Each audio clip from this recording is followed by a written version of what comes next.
the most worshipful Prince Hall Grand Lodge in the District of Columbia, not a secret organization.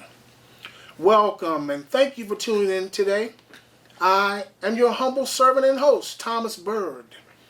However, many of you may know me as the host of the long-running show, The Education Town Hall, on We Act Radio, which broadcasts from historic Anacostia. Today, I have the privilege of coming to you from another historic location here in D.C., the iconic Masonic Temple at 1000 U Street Northwest. I'm here because for the next hour, I like to pull back the curtain and shine light on this particular fraternal organization, one that has existed here in D.C. since the year 1848. Because throughout history and over the course of time, there have been many questions generated by the community, such as, what do Masons do? Who are they? Are they some religious sect or some type of cult? And there have been many other questions that have percolated up throughout the years. So to provide answers to these questions and illuminate our audience, I'm about to be joined by the most worshipful Grand Master, the Honorable Phillip David, as well as Brother Tehuti Evans, who will talk about the historical perspective of our organization. But before I begin, in the interest of transparency, I too want to share that I am a Prince Hall Mason myself. So now, let's begin this conversation. Grandmaster, welcome and thank you for taking time out of your busy schedule to participate in this conversation. Let's begin with you telling us a little bit about yourself, both personally and professionally, and then we'll get into the conversation about Prince Hall Masonry. Well, let me first say thank you, Brother Thomas Byrd, for allowing me to participate on DC television and interviewing me on today. Mm-hmm. Let me give you a little bit about myself and where I came from and how I became a Prince Hall Mason. I'm from Jamaica, Queens, New York. The youngest of 4 children born to the late James David and Florence David. I grew up in Queens, New York. I migrated to Washington, D.C., first by way of Baltimore, where I attended Morgan State University, where I obtained a Bachelor of Science degree in 1987. Shortly thereafter graduating, I moved to Washington, D.C., where I obtained a position with the Central Intelligence Agency as a government official first, and then ultimately a contractor. Mm-hmm. At that time, I met a gentleman by the name of Leon Baldwin, who was just initiated into Prudence Lodge number 27. Many ask, how do you become a Mason? It's simply to ask one, to be one, you must ask one. Okay.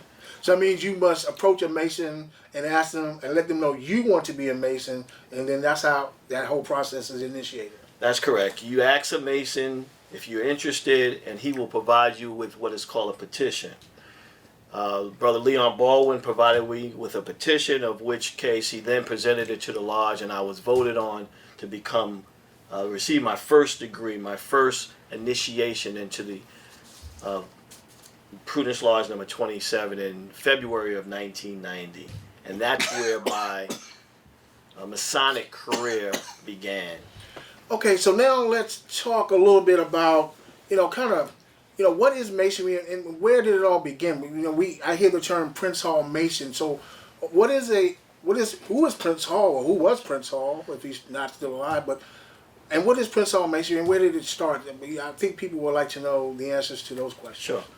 Well, Prince Hall was a Caribbean man who was initiated into Masonry through a military lodge in the 1700s, roughly 1775, March of 1775. Shortly thereafter, Prince Hall, after becoming a Mason, then petitioned what is called the Grand Lodge, the mother Grand Lodge of all Masonic lodges, the Grand Lodge of England, to form African Lodge number 1 on July 3rd, 1775, after being selected as the worshipful master or the leader of that lodge. So that was 1775, which means Prince Hall Masonry predates the United States of America. Absolutely. All right. Absolutely. Okay, continue. Shortly thereafter, forming African Lodge number 1, Prince Hall then, through correspondence with the Grand Lodge of England, wrote letters requesting the charter of a lodge in the United States, which ultimately became African Lodge number 459 in 1784. After chartering that African 459, there was still a lot of racism and discrimination for blacks.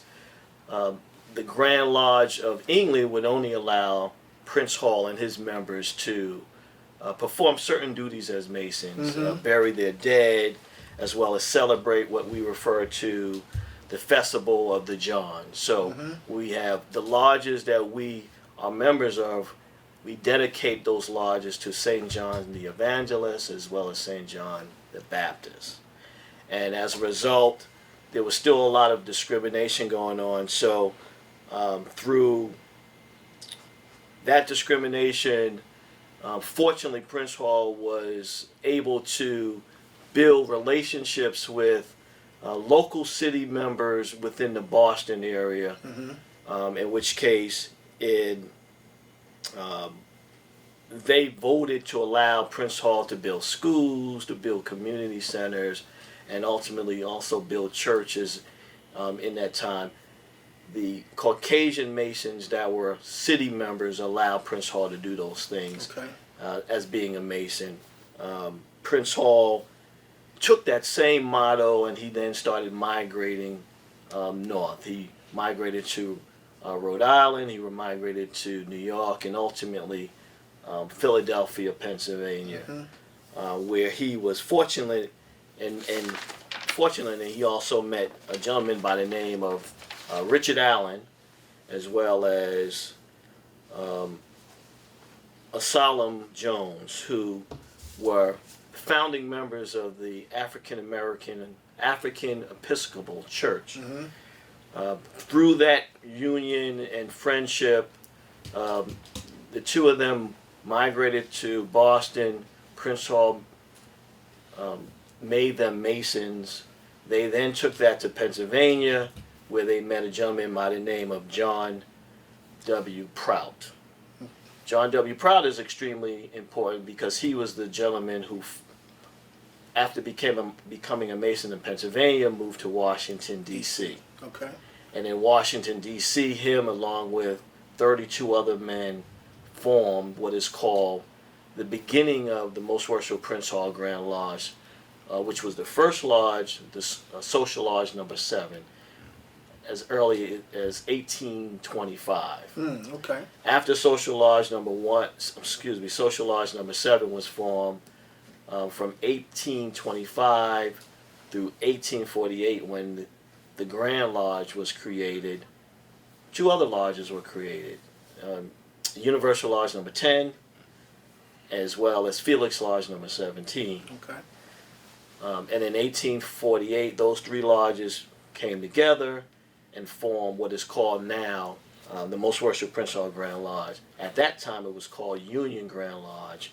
And we migrated to the Grand Lodge of D.C., then to the Acacia Lodge, and then ultimately in 1945, the Most Worshipful Prince Hall Grand Lodge of the District of Columbia. So I heard you mention Caucasians. So are Prince Hall Masons the only Masons that exist in the world? No. So Prince Hall, as I indicated, he was a Caribbean man who formed black Masonry in the United States. But we also have, as everything else that took place back in the 17 and 1800s, there was a separation. Yes. The black Masons were not allowed to join the white lodges. So as a result, we have white Masons, and the beginning of white Masonry can be traced back to 1717 with the first of the United Grand Lodge of England. And that's the Grand Lodge that ultimately gave the mother jurisdiction, Massachusetts, the right to form masonry, black masonry, here in the United States. So let's kind of fast forward because we've gotten into some of our early history. So I want to move up a little bit, and I want to kind of bring in Brother Tehuti Evans to talk a little bit more about. Why don't we kind of start when just prior to this building being erected, and then kind of talk us through from that point on up until recent times. Okay, well, the plans for this building began in 1912. The building actually was started in 1923 and completed in 1929. At that time, again, because of the separate but equal rules that's passed by the Supreme Court in 1896, black Washingtonians went off on their own path and developed its own bustling community. The heart of one of the main strips of the black communities in Washington, D.C. is the famous U Street, where we still are to this day. The building opened on May 30th, 1929. We held it in our possession for about 5 years, but unfortunately, as the whole country suffered from the stock market crash, the loans that we had on the building were called in, and so we temporarily lost the building. Following World War II, with a lot of brothers coming back from, having been soldiers and what have you, there was a different attitude in the building, and we had a Grand Master at that time, Melvin J. Key, who decided it was time for us to take possession of the building back. And under his leadership, we were able to get the building back. By 1956, we had what was called a mortgage burning ceremony, because in those 9 years, we raised the monies to completely own this building. Wonderful. Yeah, but the other great thing about the 1940s is that was also the heartbeat of what was known as Black Broadway out here. And some of the best nightclubs in the city, some of the most well-known artists of the era, including our own Duke Ellington, Count Basie, Ella Fitzgerald, the who's who of the black entertainment business of that era. Entertain people right here in our own Crystal Ballroom. Having a 500-seat capacity ballroom was a standout on U Street as compared to the little smaller nightclubs that typically held less than 100 people as such. But but during that course of time, as we were raising monies to own the building, we also participated at a very high degree in raising monies for the NAACP Legal Defense Fund.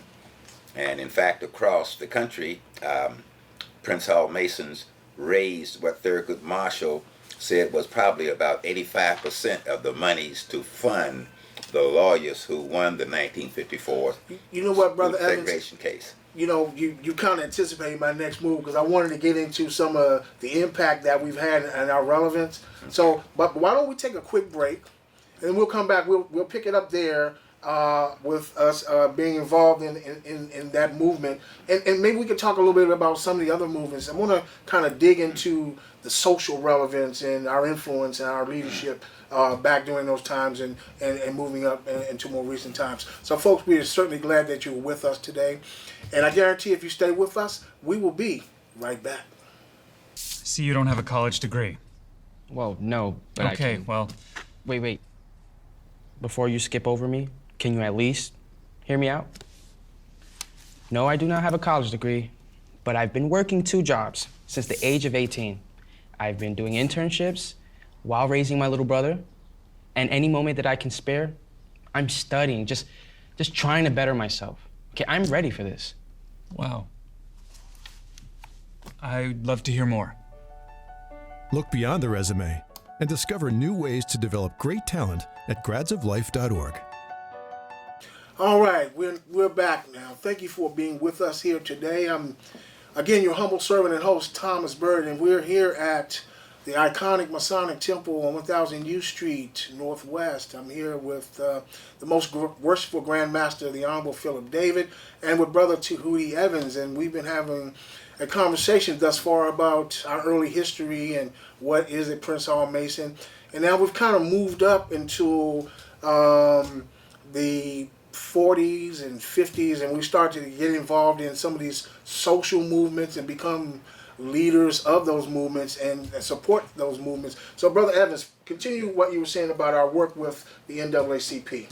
Well, excuse me. Before going there, let me go back and reiterate what the Grand Master said Okay. early. When the Lodge, when African Lodge 459 was first formed, one of the first things that Prince Hall and the Lodge members did was petition the Boston City Council for civil rights. Okay. So inside of our family, we consider Prince Hall the first civil rights worker. Okay. Activist totally. Okay. So it's been our tradition from the founding of Prince Hall Masonry all the way, throughout entire existence that we've been involved in gaining the full human rights for black people in the United States of America. Mm-hmm. All right, so from the beginning up through, again, we were at the 1950s, and the support that Prince Hall Masonry financially gave to the NAACP Legal Defense Fund, which was managed by Thurgood Marshall, Prince Hall Mason. All right. Which won the famous case which set the tone for striking down desegregation. With the school case in 1954, by 1964 the Civil Rights Act, by 1965 the Voters' Rights Act. Mm-hmm. So thus, the reason that Prince Hall Freemasonry came into existence, it achieved its primary goals in 1965. The secondary goals, which are primary now, making good men better and that kind of thing that we're still doing, being one of the anchors of the black community. Black community has two strong anchors. It's organized black men and it's churches, which brings us our morality. And that's what basically we've been involved in. That's a rich history. It sounds like community service and civil rights and those wonderful activities are in our DNA, and so that's what the kind of thing that I think the general public is not aware of, or they've forgotten, and that's why I wanted you to discuss that with us. So I want to go back into a few decades ago when we were involved in those activities, and we were the hub of black life here on U Street. We were the center of attention. Well, I won't say the center of attention, but we were the hub where all the activity is in. And so kind of talk about there was still discrimination going on here. And so black people, their choices were limited. And so kind of talk about the role we played in trying to move the black community forward. Okay, well, again, there's an article in a newspaper before the start of the Civil War. Washington, D.C. had the most successful free black community in the country. All right, so our roots, again, because of our Grand Lodge and what we were doing here as free black folks, like with allies both in the city council and in the House of Representatives and the Senate, we were able here to establish a presence a little different than in some other places, despite in fact, during that time, slavery was still in effect. And if you remember the movie 12 Years a Slave, remember that brother was kidnapped from this city, all right, back to telling you how perilous it was to be alive at that time. But following the Civil War, again, the Prince Hall Masons established the what I call middle-class black America. In 1886, the first black exposition ever held in this country was sponsored by us at Metropolitan AME Church. The tax collector for the city, our Grand Master John F. Cook Jr., the most intelligent man at the Smithsonian Institute, whom when the director left to go to the Civil War, wanted to put him in charge, but couldn't because he was black, Solomon G. Brown. By the turn of the century, the first black judge in D.C., Robert H. Terrell, and he and his wife are called the first black power couple of the District of Columbia before the past President Obama was elected, in terms of their impact on the city. So as you look at Washington, D.C., the success of blacks getting jobs in the government and other middle class positions, the fact it had one of the largest population of doctors and lawyers and what have you because of Howard University and our connections there. And a lot of the men who worked in various places were Prince Hall Masons because of the power position that we played in the city at that time. If there was no Prince Hall Freemasonry, there's some possibility that we might not even be here because of the meeting of Abraham Lincoln, who wanted to ship all blacks out of America after the Civil War. And he negotiated, he needed the help of the free black community, led, and a 5-man delegation led by 3 Prince Hall Masons rejected the president's idea. He never brought it up again. So Prince Hall Freemasonry has been instrumental in establishing Black Washington, instrumental in fighting for the civil rights of the black residents of the District of Columbia. And as I said, after the passage of the Civil Rights and Voters' Rights Act in the 1960s, Prince Hall Masonry had achieved the goals that Prince Hall and those original 14 men that he were initiated with were seeking to become full American citizens, along with the men who were fighting the British to establish this country. So it sounds like Prince Hall Masons have played a significant role in the history of this country and particularly the history of the District of Columbia in terms of supporting our community, African American community, as well as for doing what was right in the community. So some would argue that since those days, I'll move up to recent days, we've kind of lost some of that influence, that impact that we used to have in terms of those movements. And I know there's a lot going on in the world today, but I want to ask both of you, do you think we've kind of lost some of that? I won't say we lost our way, but maybe folks don't know what we do, but have we lost some of that leadership role? I think we have. I think the community looks at us as if we're just men in black and women in white coming into this huge building, having meetings, and then going away. I think we've lost our relevance with respect to helping those in this immediate community. Mm-hmm. We've had some challenges with our local ANC where they basically say exactly what I just said, where we're not helping them progress their communities like we did before. Mm-hmm. I think there's numerous reasons why, and I think that's where we lost our relevance. And until we get that community sense back, I think it's going to be challenging to get the community back on our side. So what are your thoughts, Brother? I don't want to look. I don't look at it as if we lost something. I think we turned to another priority, and the hard part of community building. Like we support youth charities. We support returning prisoners. Ex-offenders coming back to the community. We support senior citizens' homes. So the Grand Master's list of activities over the last couple of years in terms of the activities we've been involved in. And we're going to get into that a little bit later. Yep. Right. Well, it points out how we are more involved out doing things, what I call putting the substance of the craft to work in the community, as opposed to in the days of segregation and separation, we had another goal. So let me just give you some examples of what you mentioned the civil rights movement back in the day. That was a significant movement. But right now we have some more current movements like the Me Too movement. We just saw these fantastic, amazing young people who had a rally and march here in the District of Columbia this past weekend, and they're fighting the NRA and trying to get common sense gun laws in this country. Those types of movements that are going on today.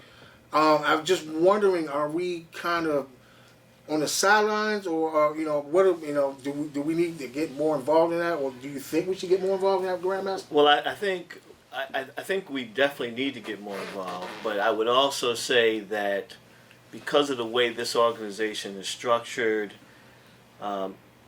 each state is its own governing body. Mm-hmm.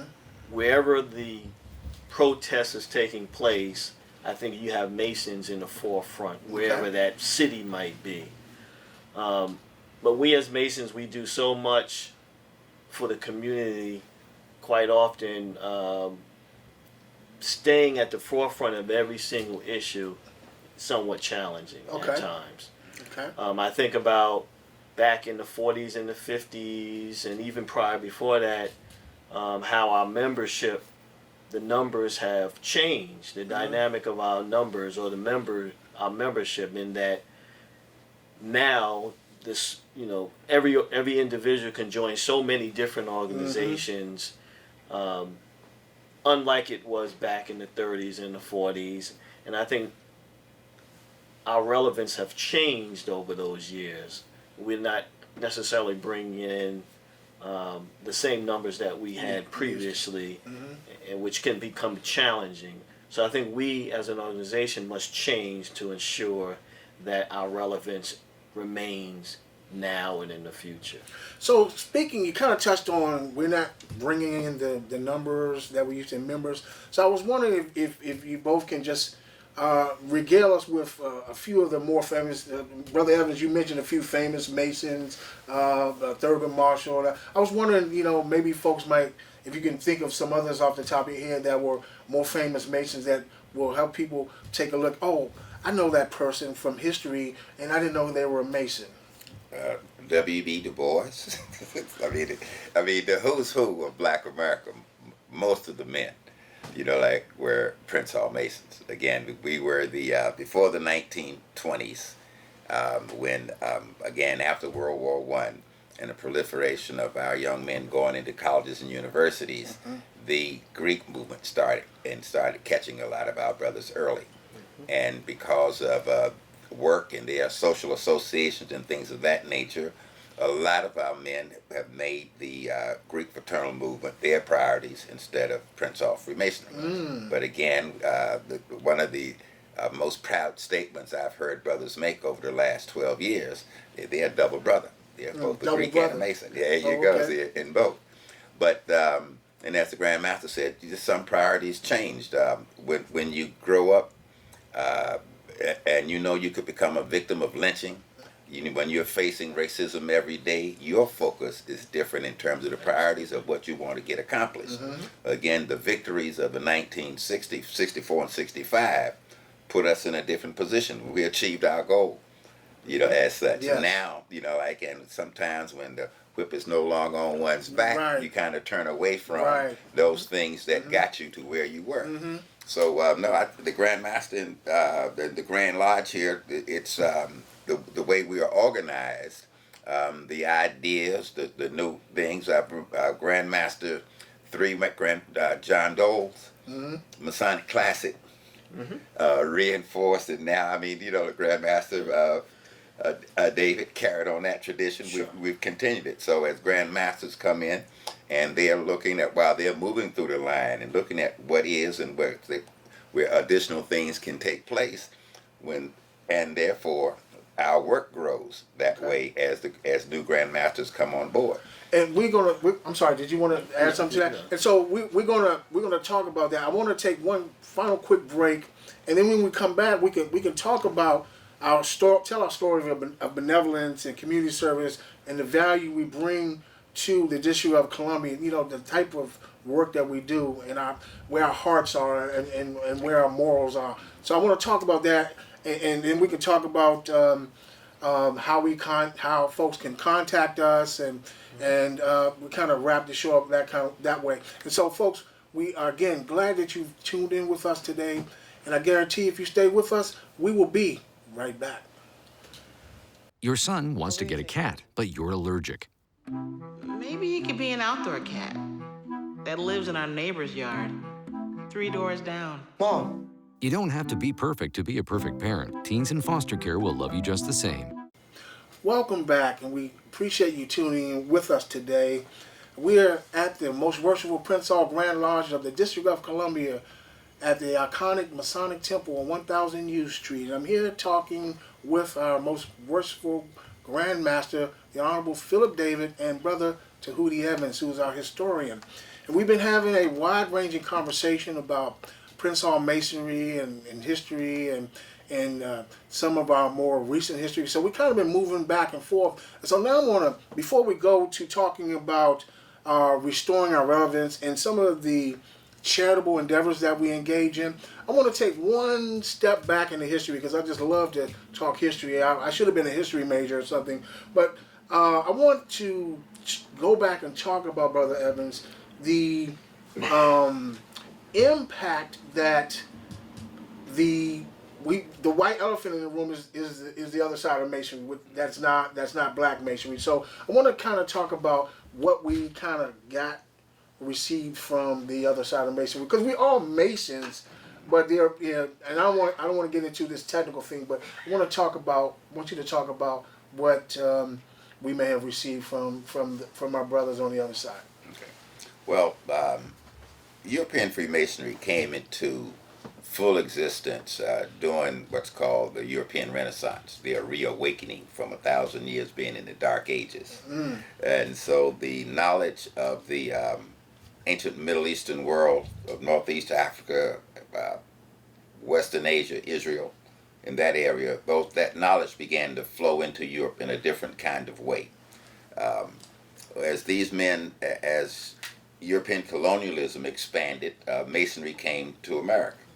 And one of the things that Masonry itself found, we're talking about white mainstream Masonry, right, is that they themselves, with these new ideas of liberty and freedom, and all of a sudden they began to think differently. As opposed to wanting to stay under the rule of a king, they began to fester what was a revolution. The leaders of the American Revolution, from John Hancock, the biggest signature on the Declaration of the Constitution, right, to George Washington, who led the army, were all Freemasons. All right, they set up a country for the first time in world's history with a new set of ideas where men would have freedoms and would vote for their leadership. All right, Prince Hall and the free Africans of the day decided to get on board that boat. They wanted the same things for themselves: liberty and the right to select their own leadership as such, right? So we've been on this journey, black and white, learning what we call esoteric lessons from the old days, and living a moral and righteous life. We all believe in God. You can't become a Mason if you don't believe in deity. You can't become one. See, so we're not doing any spooky stuff. We're not slaying anybody down in the basement. So that dispels that rumor of being in a cult or anything of that nature. When you don't know something, you fear it. Yeah. And when you don't know something, you can make up something about it. And one of our tenets, we are an organization within of some secrets. Yeah. All right, it is true. And we don't reveal those. I'm not going to talk about those, but it's nothing that is spooky or untoward. It's just part of our fraternity, our fraternalism. That's what makes us different. I would also add, any organization you belong to has that secrets that only members of that organization will know. I belong to a fraternity, college fraternity. There's things that I know in my fraternity that I would not reveal to someone that was not a member. Right. So any organization has secrets. So we're not a secret organization, but we have secrets, and that touches on the subtitle of the show, not a secret organization. So since we're here in the District of Columbia, someone recently mentioned the guy Pierre L'Enfant, and he was a Mason as well. So because he laid out the city of the District of Columbia, and I've heard people say that it was laid out because of his influence, the Masonic influence on him. And so can you speak a little bit to that? Well, the main thing that is obvious is it's a square. DC, the original is a 10-mile square, all right? After the Civil War, Virginia took its part back, so it's broken by the river. And the one of the basic tenets of Freemasonry, we're brothers who, the square is very important in Freemasonry. As such. So this is the first city laid out where the government would be on the square, which symbolically means the government would be forever perfecting itself. All right, that's what being on the square means. So the government is forever perfecting itself. This government started off allowing slavery to exist. It had all kind of ills. Women couldn't vote. Only only gentry, the men of who own land, property owners could vote.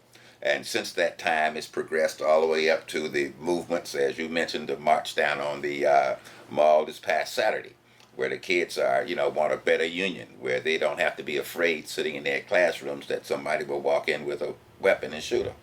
So the government, it's an idea that works itself out in a symbolic sense. So the avenues from the Capitol down to the White House, down Independence Avenue, if you look at it on a map, it looks just like some of the symbols we use. Like, hey, if you put a square at the White House, itself, and there are certain streets, so it comes together. You can actually see the symbolism that we use laid out in the street plan. Like some people own it, and some people, oh no, we didn't do that on purpose, but those were the ideas. Masonry is geometry. This is the most geometric city in terms of a square with the streets running north and south and east and west and diagonals and traffic circles. So you have every shape in geometry you can find in the street plan of Washington, D.C. That's the geometry of the city. So I once heard that the definition of Masonry is a beautiful system of morality veiled in allegory and illustrated by symbols. Those symbols you referred to just now? Absolutely. Okay. Fantastic. Sometimes a good friend of mine has written a book which called Hidden in Plain Sight. So it's not hidden, but for those with eyes looking the right way, they can see it. Now, I think I've seen some of that in another book by Tony Broder, Egypt on the Potomac as well. That's another book that's insightful. And so, I could talk about history all day. I just love talking about the history. It just fascinates me. It's just so rich and so wonderful. But I want to offer the Grand Master an opportunity to talk about our story of benevolence and community service, which I believe personally is our road back to relevance. Once people know, okay, these brothers are doing these things, we didn't know that. So getting out and being more outward reaching towards the community about what we do, I think, is part of what we need to do. So Grandmaster, why don't you talk a little bit about who's in this building? Because people see men and women coming in, they see young people coming in here, and so talk about who's here and some of the things we're all involved in. Sure. The Most Worshipful Prince Hall Grand Lodge and the Georgiana and Thomas Grand Chapter, which are the women organization, the Sisters of the Masons, reside in this building. So you have to be a Mason or Eastern Star. Our membership is roughly 3,200 men and roughly 1,600 women, consisting of 25 lodges that meet at different times throughout the month, and 15 Eastern Star chapters. We also have one research and development lodge where their primary goal is to basically do research and write paper. So earlier you mentioned how a man would become a Mason. He would encounter a Mason and ask to be one. So how do the ladies become Eastern Stars? Yeah, the ladies must have some affiliation with a Mason in order to become an Eastern Star. Has to be either a daughter, a wife, a sister of a Mason. Now, on occasion, they have what is called an open window, which allows for those that don't have that affiliation, that family affiliation, to become a member. It's called an open window, and that happens at the discretion of the Most Worshipful Grand Master, being asked by the head of the women, she is called the Grand Worthy Matron of the Eastern Star. So that's how you become a Mason, or in this case, an Eastern Star. So, before we go into our charitable work, I want to just you to mention that we just had an anniversary. Correct. Just so talk a little bit about that. Yeah, so as I mentioned earlier, the Most Worshipful Prince Hall Grand Lodge was actually established on March the 27th, 1848, which is 170 years ago. Yesterday. Every year we have what is called an Anniversary of Divine Service, where we not only pay homage to those brothers that have gone from labor to refreshment, that have passed on. But we also celebrate our anniversary, Existence. our existence, and that took place last week Sunday, where we had a big church service at the discretion of the Grand Master, where we had the brothers and the sisters from the jurisdiction come out and celebrate together. So, I mean, I've heard people say that black folks can't do anything, they can't sustain anything, but Prince Hall Masonry has been thriving in this city for all those years, and that's a proud accomplishment. So I wanted you to talk about some of the other proud accomplishments, because I know Prince Hall Masons and Eastern Stars are engaged in a lot of community work here in the District of Columbia. So why don't you talk a little bit about some of those endeavors? So every 2 years, the Grand Master is reelected, and then that Grand Master comes into office with his own initiatives.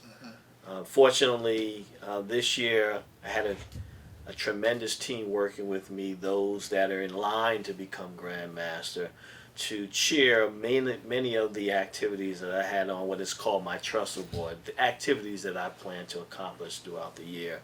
I think about the Central Union Mission Center, which is a men's shelter where we go there twice a year. We help clean the facility.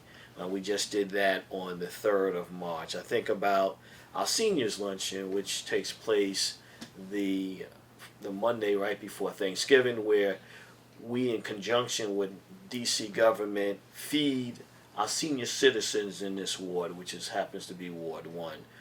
We've done it for the last 5 years.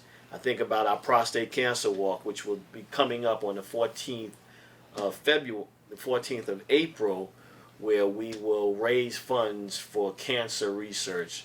Howard University will actually, the money will go to Howard University for cancer research.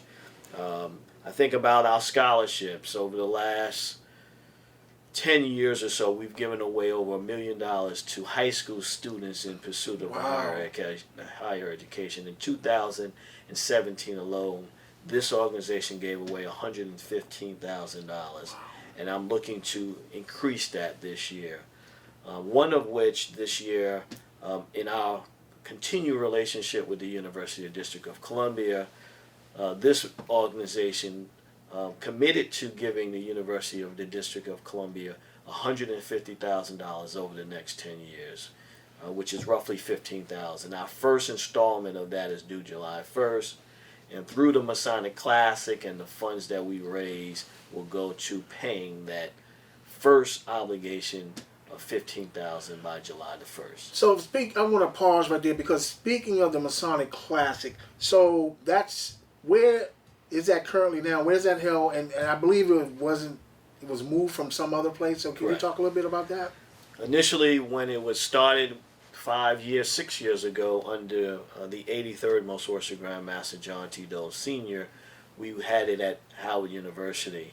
Unfortunately, through some logistical concerns and wanting to increase our visibility in the school, I decided this year, 2018, to move it to the University of the District of Columbia, in which case we always have a celebrity or a celebrity honorary chair. This year, it was a former NFL running back, Clinton Portis, who I also made a Mason last year.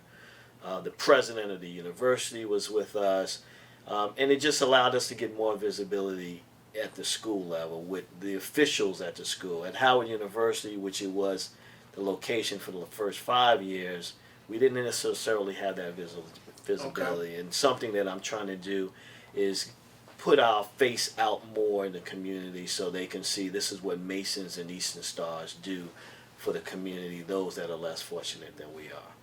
Yes, that is a wonderful pursuit. And so talk about some of the other activities that we engage in. I know there is a charitable foundation. So can you talk a little bit about the charitable foundation? Sure. As Most Worshipful Grand Master, you also am the chairman of the Prince Hall and Eastern Star Charitable Foundation, which is our 501c3 501c3 arm of this organization. So all the charity work that we do within this jurisdiction or this organization is funneled through our 501c3 Prince Hall Eastern Star Charitable Foundation. And that Masonic Classic that I mentioned at Howard and now the University of District of Columbia actually was funneled through our 501c3 charitable foundation. And we have directors on the board, and their responsibility is to raise funds that then those funds will be used to give out to the community and those that are less fortunate than we are. And so you've mentioned the University of the District of Columbia a number of times. Correct me. Did I hear you mention anything about the endowment, or am I getting ahead of you? No, the $15,000 is that endowment, right, which equals to 10 years, $150,000. Okay. And one of the good stories, not only the Most Worshipful Prince Hall Grand Lodge, but the Grand Lodge of the District of Columbia, which are the Caucasian Masons of the District of Columbia, we, in collaboration with them, committed to $400,000 to the University of the District of Columbia over the next 10 years. So this was a prime example where Caucasian, white Masons, and black Masons in the District of Columbia working together for one common goal, to give back to those less fortunate than we are. And if I'm not mistaken, I believe you're an alum of the District of Columbia, the University of DC? I am. I have my master's degree from the and Brother Evans as well? Yes. Absolutely. Oh, wow. Okay. Absolutely. All right. So, another thing I would like for you to talk about is, I mentioned there are youth that come in and out of this building. Mm-hmm. So what are the organizations here that support youth, and what are some of the things that what are we trying to do with the youth, and and instill in them? So talk about that a little bit. Sure. We have, for the men, our youth group is the Order of the Knights of Pythagoras. Those are young men from the ages of 6 to 18. We mentor them, we give them direction and guidance, and we mold them to be better men and hopefully better Masons when they become adults. On the female side, the Eastern Star side, they have what is called the Phyllis S. Byrd Youth Fraternity, which are the young ladies that, similar to the Knights of Pythagoras, the Eastern Star tried to guide them, direct them to become women, to ultimately become members of the Eastern Star. So basically it's our youth group. We try to give them the proper direction so they can be productive citizens once they reach adulthood. So I want to also have you bring up, I know you have a committee that deals exclusively with community relations. And so for the people who are watching this program today, are you trying to work more closely with the community and government officials and try to expand what we are capable of doing in terms of our charitable activities? Yeah, well, let me step back for a second. One of the things I'm also trying to do is I created what is called a retention and attraction. Okay. Where I'm trying to not only attract new members, similar to what we said earlier, where we're losing some of our members because they're going to other organizations. There's more things to do now than, say, in the 50s and 60s. Mm-hmm. We're trying to attract new members by doing more community service, mm-hmm. being involved more with the community, doing things like the Woodlawn Cemetery, cleaning the cemetery so people in the community can see the great work that we as Masons do. And as I mentioned, the Central Union Mission Center, the home for the sheltered home for men, trying to get our name out there for men and women to see the great work that we do in the community. And from there, once they become members of the organization, identify ways to retain them. So we attract them to join, and then we try to retain them to stay members in our organization. So you just mentioned the cleanup at Woodlawn Cemetery, which is a historic cemetery, and I believe Brother Evans can probably name some of the people who have been interred over there that are of the Prince Hall Masonic family. Well, I'll start with Senator Blanche K. Bruce, probably one of the most famous names, senator from Mississippi during the Reconstruction Congress. during the 1867 through 1877 period, as such. But yeah, I don't have a list of famous persons there, but again, I knew you knew at least one. at least one.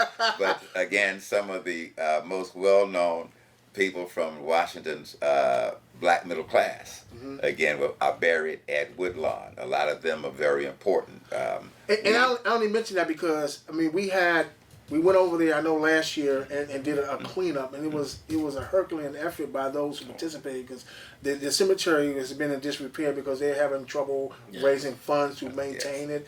And so, you know, we saw that need in the community, and we decided, you decided, Grandmaster, that we're gonna get involved in that and try to help. And I understand we're gonna do that again twice this year. Absolutely. And so that's what I wanted to highlight for folks, that, you know, we identify a need, see a need, and we try to do the best we can to try to do something about it. Yeah, one of the things I did when I first took office, I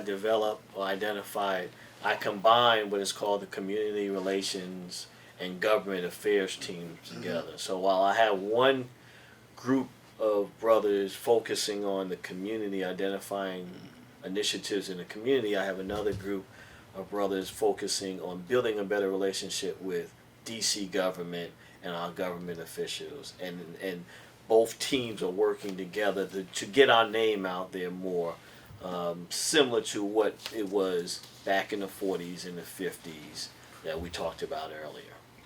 Okay, so what are some of the activities that are open to the public, you know, that they can be involved? I know like the Divine Service, anybody's welcome. So are there other activities that we do during the course of the year that the public is invited to participate in? I would honestly say the public can come to any event that we as Masons and Eastern Stars have that are not closed meetings, regular Lodge meetings or chapter meetings. If it's in the community, you certainly can come and assist and become an active member in doing community service. Anything that we do outside of having a closed meeting, which is restricted to those members, you can participate. So, for instance, if other folks might want to say, you know, I like that they're going to be over at Woodlawn and cleaning up, you know, I might want to lend my hand to that, or absolutely. And so those types of events. That's wonderful, because I don't think people know that. You know, they think, well, okay, they're a group, they're a fraternity, and they stay within themselves, and they don't really want outsiders. But from what I'm hearing from you, it sounds like you're saying we want to be more invested in the community, and we want them to invest in us as well. Absolutely. I mean, as I mentioned earlier, attract members, and then once they're in, retain them. So that part of attracting them is letting them see the good work that we as Masons and Eastern Stars do in the community. And my whole premise behind this is giving back to those that are less fortunate than we are. And that's what got me to becoming a Master Mason. So let me ask you, speaking of becoming a Master Mason, Brother Evans, what attracted you to Prince Hall Masonry? Oh, I was asked to come and help the Research Lodge write its history. Two of my young proteges had come and joined the craft here, and they came back to me one day. Brother Trudeau used to own a bookstore on Georgia Avenue and taught at the university. And would I come down and help them write this history? 6 months of delving into the history of this Grand Lodge and finding so many people, so many names that I knew as a historian, but never knowing they were a Mason. It surprised me. I mean, I grew up in Arlington, Virginia, just across the bridge, as an example, and I saw Edmund C. Fleet.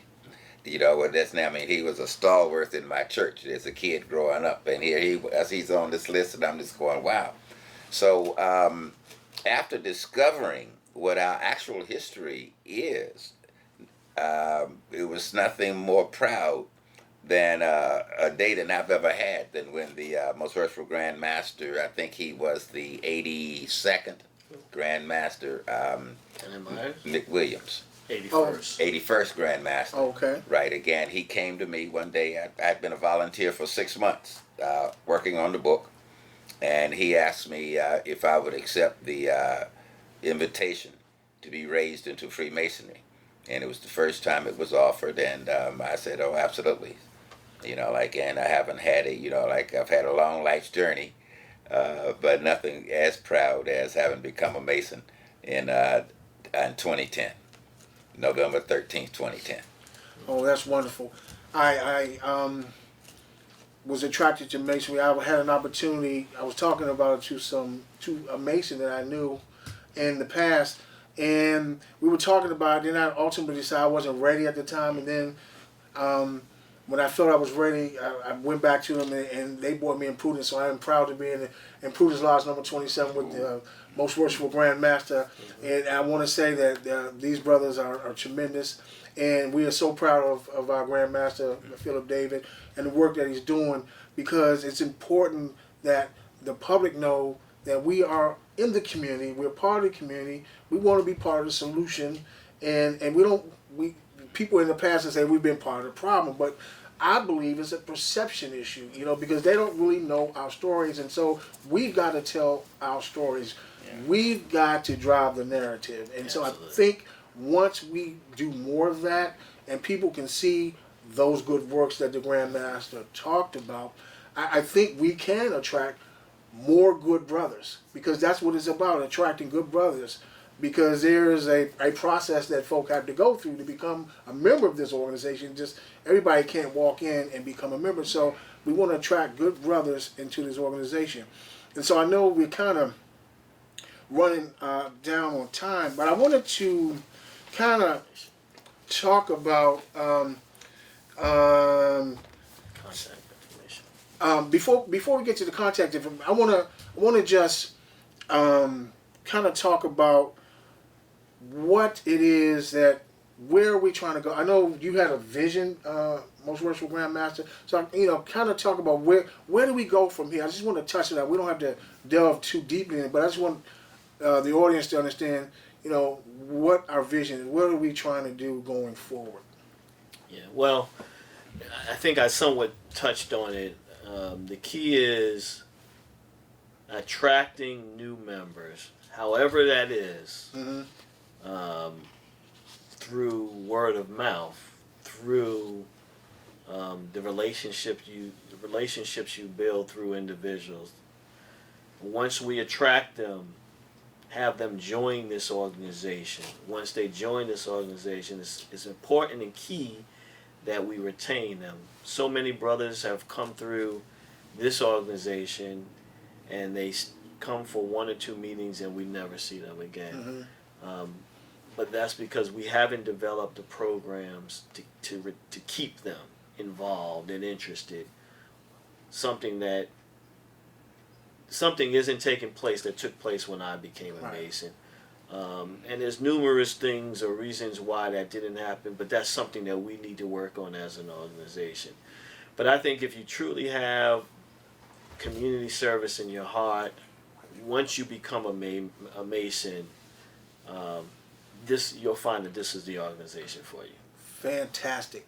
So that's a good segue to closing. So why don't you just give out the contact information for the Most Worshipful Prince Hall Grand Lodge in the District of Columbia? Well, if you're trying to call the Most Worshipful Prince Hall Grand Lodge, I would say call 202-462-8878. If you're trying to get some information from our website, you would go to www.mwphgldc.org. Our Twitter feed is at MWPHGL of DC.